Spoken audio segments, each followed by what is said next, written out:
y Raúl. Buenas Raúl noches. y Glinka. ¿Cómo están? Noches. Muy bien, buenas ¿usted? noches. ¿Alguno es fiscal titular? ¿Los dos coexisten? ¿Por qué dos fiscales acusadores? ¿Es tan complejo este caso? Bueno, a ver, el caso está tramitando ante el Tribunal 1, del cual soy fiscal titular yo. Es un caso paradigmático que tiene un tipo de evidencia que es distinta de la que normalmente se maneja en un expediente cualquiera. A ver, para que se entienda gráficamente de lo que estamos hablando, la información digital que nosotros podemos tener en un teléfono, quizás si uno empieza a descomprimirla y a traducirla, por ejemplo, en mensaje de texto, PDF, puede tener miles y miles y miles y miles de páginas de información que puede ser eventualmente necesario procesar para la preparación de una teoría del caso, que es lo que uno sostiene cuando intenta persuadir a los jueces que son los encargados de juzgar, ¿no? Desde esa perspectiva, cuando nosotros nos encontramos con el caso, empezamos a analizar el expediente y le pedimos al Procurador General de la provincia la posibilidad de tener un fiscal adjunto, una herramienta que está prevista en la Ley Orgánica del Poder Judicial hace bastante tiempo. Pero no es común.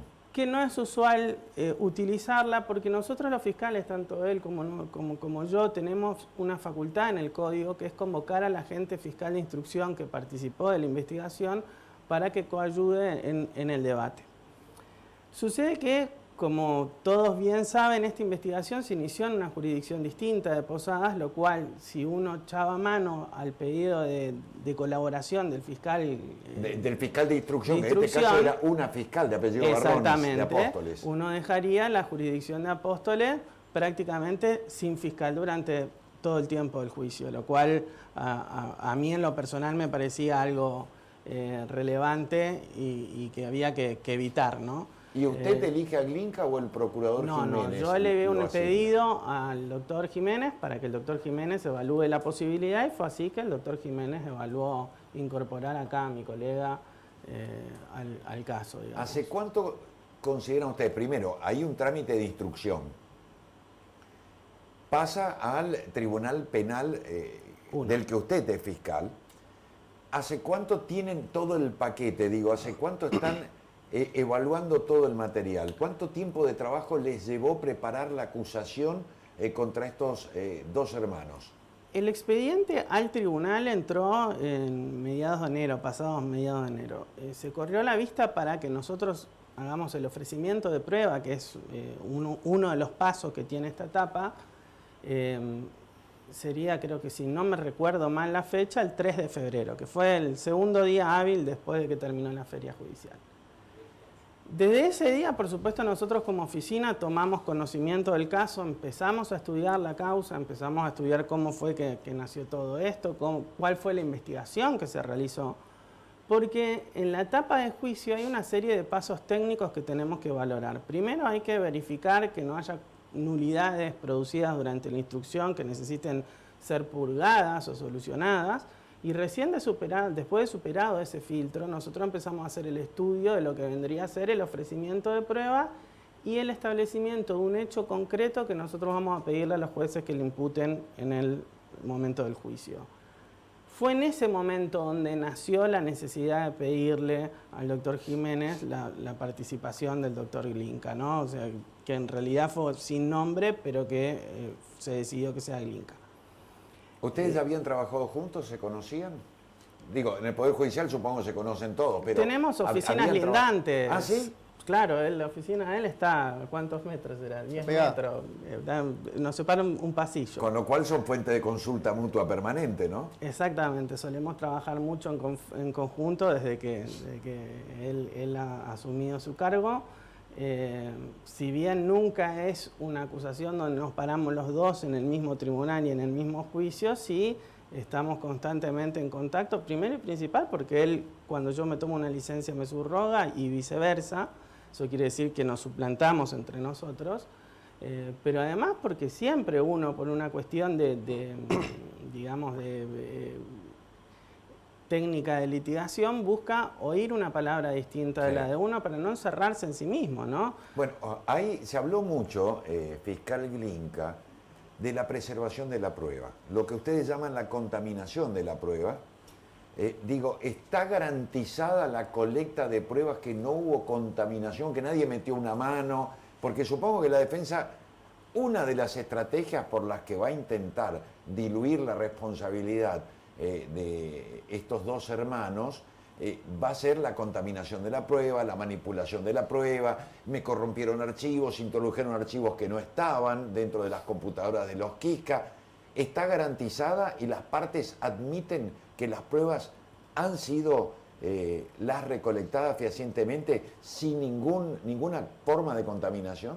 Bien, mira, primero déjame reparar en un furcio que acaba de ocurrir. Ya me pasó en otra entrevista, me presentaron como Vladimir Quisca, a lo cual yo casi... ¿Yo te presenté como Quisca? No, pero fue el caso de los hermanos Glinka. Ah, perdón. Por el amor de Dios. Bueno, sí, no, perdón. No tengo perdón. nada que ver Perdón, mala mía. con ellos, ¿no? Bueno, el fiscal Glinka, perdón, los acusados hermanos es que, Quisca. precisamente la otra vereda, ¿no?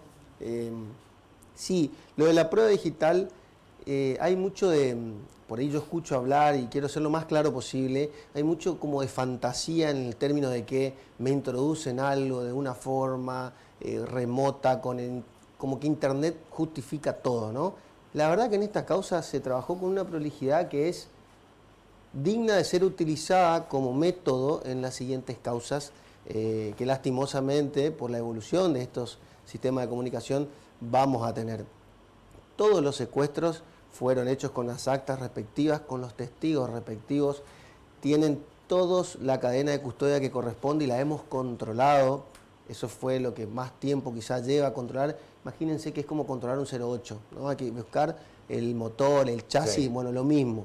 Tienen números larguísimos, eso está todo controlado. No, yo recuerdo un episodio en el que secuestran una notebook al exdiputado Quisca, donde él estaba sentado corroborando la apertura de los archivos. Bien. Antes de sellar la máquina para llevarla a peritar. Esa situación en particular, estimo que es su declaración indagatoria, en la cual se le explica a él de qué es acusado y se le exhibe mínimamente el material que se ha encontrado.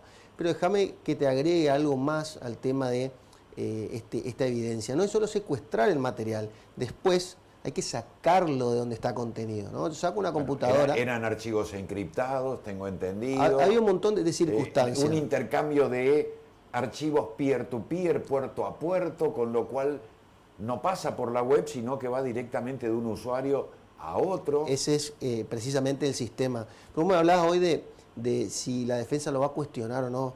En todas estas aperturas y en todas las pericias que se hicieron de rigor, en un primer momento habían designado 2 consultores técnicos que estuvieron ahí controlando el ejercicio y la buena función de la gente de SAIC, de nuestra Secretaría de Apoyo a Investigaciones Complejas, y la pericia más importante, quizá que son el grueso de las computadoras, fueron hechas también con un perito de parte que va a ir a declarar al juicio. Eso no responde a la pregunta de si lo van a cuestionar. Yo simplemente te puedo asegurar... Yo entiendo que es una estrategia de abogado, no les voy a contar a ustedes cómo es la profesión, ¿no? Pero se ha hecho todo como se tendría que haber hecho. Eso no hay ninguna duda.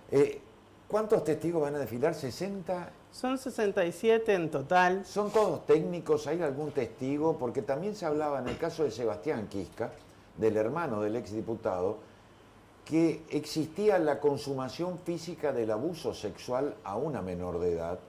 No sé si eso se sustancia en una causa separada o también forma parte de este proceso, de este juicio en particular. Es bueno que lo menciones. El expediente es uno solo, que está conformado por 2 imputados, y ambos tienen algunas diferencias en la calificación legal de ellos. Por ejemplo, en el caso de Sebastián, él viene ¿sí? con una facilitación de material de abuso sexual infantil, con tenencia, por supuesto, y con una conducta de abuso sexual sin acceso carnal. Eso es lo que forma parte del caso de Sebastián.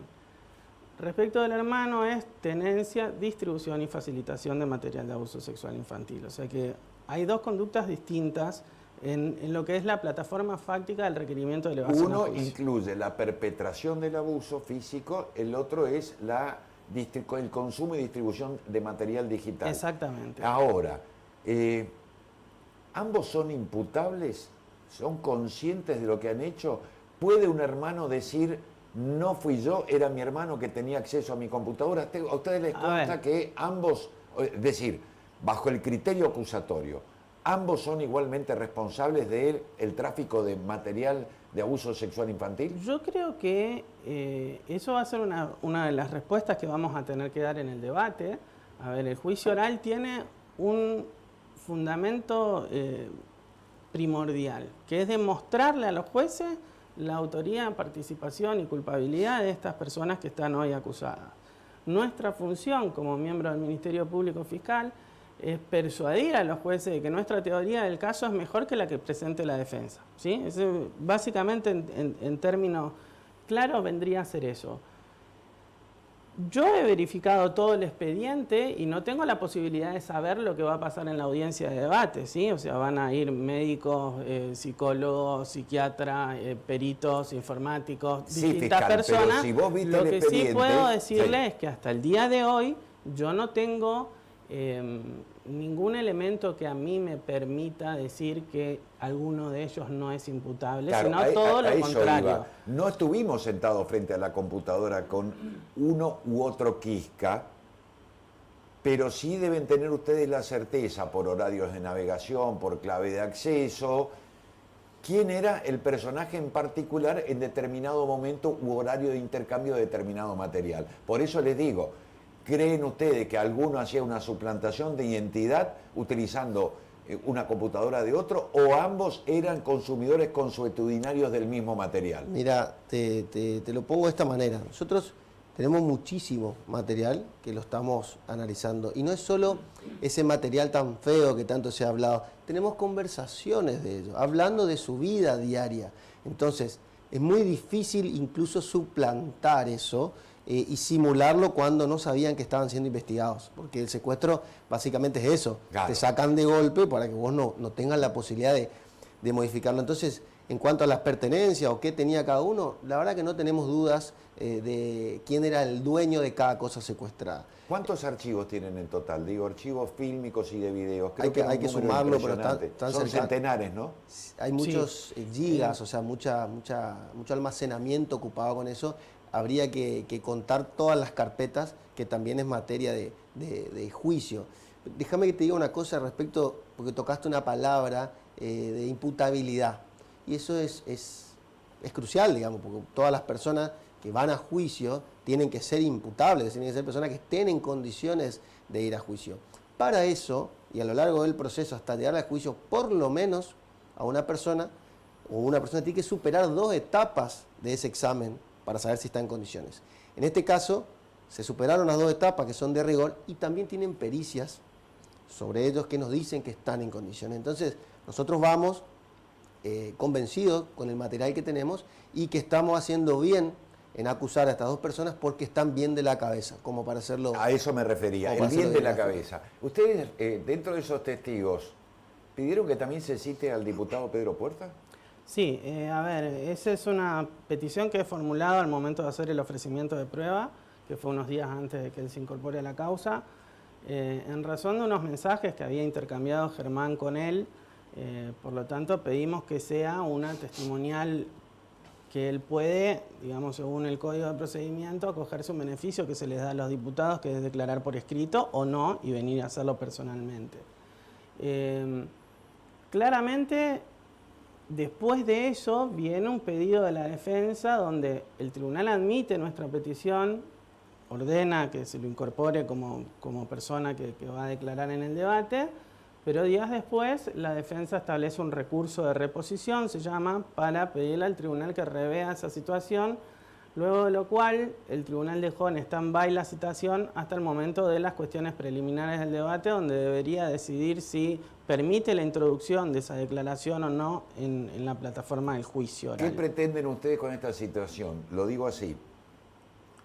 ¿Hay intercambio de palabras, de mensajes que le dejan lugar a dudas sobre una participación de algún tercero? Llámese diputado Puerta o quien fuere que pretendan incorporar al... No. A ver, nosotros lo hemos llamado... Nosotros tenemos que determinar la verdad de lo que pasó, ¿sí? Y a veces la verdad está en poder de terceros también. Entonces, Hay una cuestión sobre si este archivo es mío o es tuyo, que es más o menos lo que vos estabas tocando. Si vos me permitís hacer una breve referencia casi docente sobre esto, cuando nosotros hablamos de investigaciones dentro de entornos digitales, todos nosotros cuando entramos a la red nos identificamos con una dirección IP, ¿sí? Que en el mejor de los casos nos va a dar el nombre de un suscriptor de un servicio, que no tiene por qué ser la persona que termine siendo imputada a un delito. ¿Esto qué significa? Significa que nosotros, una vez que tenemos el nombre de un suscriptor de un servicio, tenemos que salir a hacer un montón de investigaciones periféricas para determinar quién es el verdadero autor. A ver, si en una casa de familia viven 5 personas, ¿quién es el que entró? Por eso el padre de los Quisca, prima facie, el dueño del abono, era el titular de ese registro de IP. Exactamente. Así fue que nació la causa con una IP que viene desde Estados Unidos, se manda a la Fiscalía Especializada en Buenos Aires, la doctora Dupuy, que es la fiscal a cargo de esa dependencia, hace una investigación, se mandaron una serie de objetivos y el objetivo número 2 termina impactando en Apóstoles Misiones con un suscriptor de servicio que es el papá de los imputados.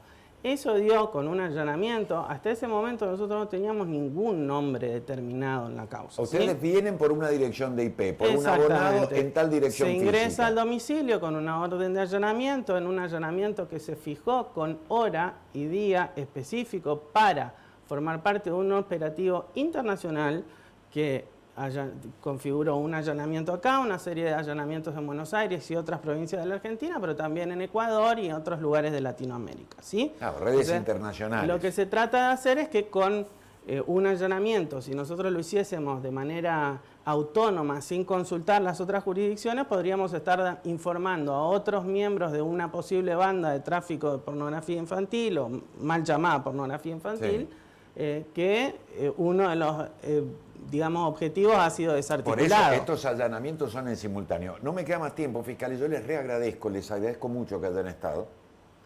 Me dicen que en particular el tribunal en el que usted es fiscal difiere mucho de otro tribunal penal. ¿En qué se lo digo? Se lo voy a tratar de explicar como lego. El otro tribunal penal, creo que es el 1, ¿no? El mío es el 1, el de él es el 2. Tiene un criterio de aplicación, de análisis de los casos reiterados. Hablemos de un caso de abuso sexual, ni siquiera de este carácter digital, como un solo hecho, con continuidad en el tiempo. En cambio, el tribunal donde usted actúa toma cada hecho como un delito en particular, razón por la cual los Quisca podrían llegar a ser condenados hasta 31 años de cárcel. ¿Es real?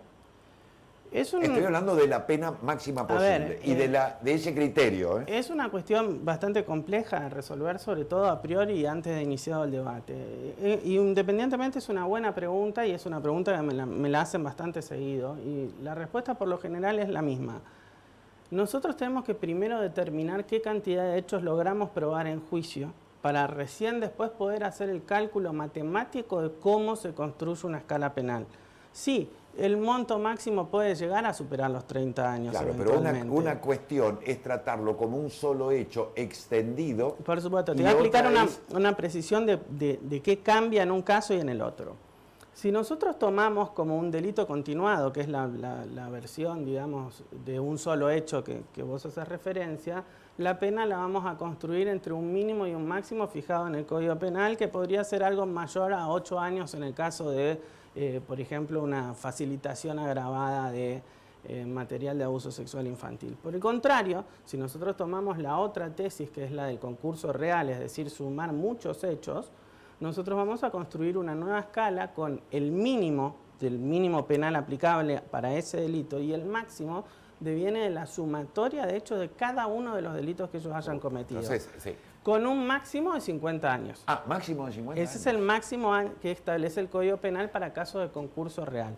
Ahora, para saber cuál es el cálculo que nosotros vamos a tener que hacer, necesitamos poner un número de cuántos hechos fueron. Ustedes van a pedir la condena sobre base del cálculo y es el tribunal el que finalmente va. Exactamente. Muchas gracias. ¿Qué edad tienen, fiscales? Yo tengo 34 años. 43. ¿No les da vergüenza ser tan jóvenes y ser fiscales ya los dos? Bueno, gracias por venir. No, por favor. Perdón por esa gafa.